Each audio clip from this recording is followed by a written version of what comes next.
Bayangkan jika ada sebuah bangsa yang punya tentara, punya lambang, punya himne, punya bendera, bahkan punya undang-undang negara sendiri, tapi hanya berkisah tentang kejayaan masa lalunya.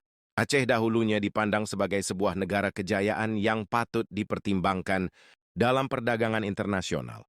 Lebih 3 abad penjajahan kolonial Belanda di Nusantara, Aceh tak pernah mampu ditaklukkan. Belanda bertekuk lutut dalam mematahkan pertahanan pejuang Aceh.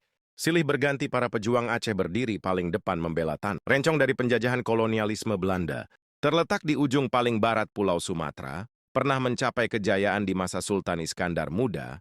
Aceh satu-satunya negara yang paling awal masuknya Islam ke Nusantara. Saat kerajaan lain telah tunduk di bawah kekuasaan Belanda, hanya Aceh yang berdiri tegak di Nusantara, pula sebagai modal utama Soekarno dalam deklarasi Sorakan Merdeka.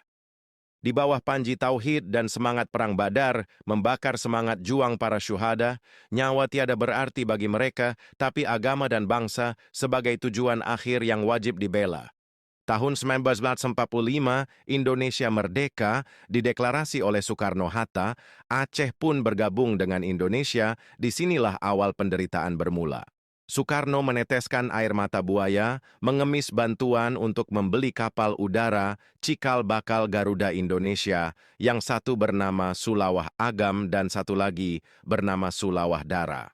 Walau kini hanya jadi bangkai dan besi tua yang dipajang di Belang Padang dan Taman Mini Indonesia sebagai bukti nyata kecintaan Aceh pada Indonesia. Tahun 1953, Tunku Daud angkat senjata, dia pun mulai kecewa.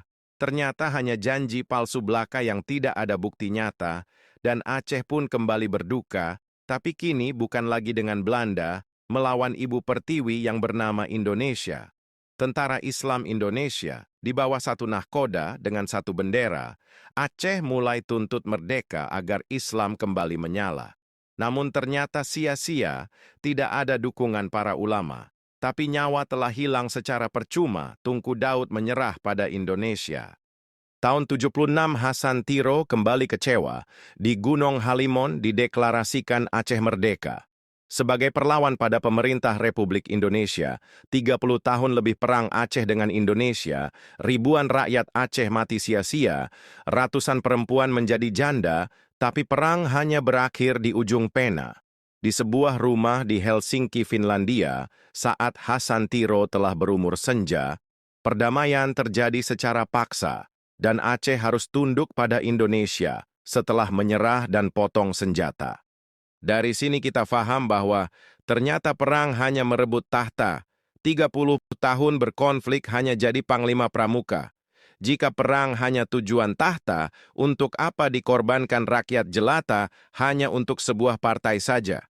Kini nasi telah jadi bubur, para syuhada sudah di alam kubur, yang tak berdosa pun telah gugur, rakyat jelata masih juga nganggur, dan Panglima Gam telah jadi gubernur. Ya Tuhanku,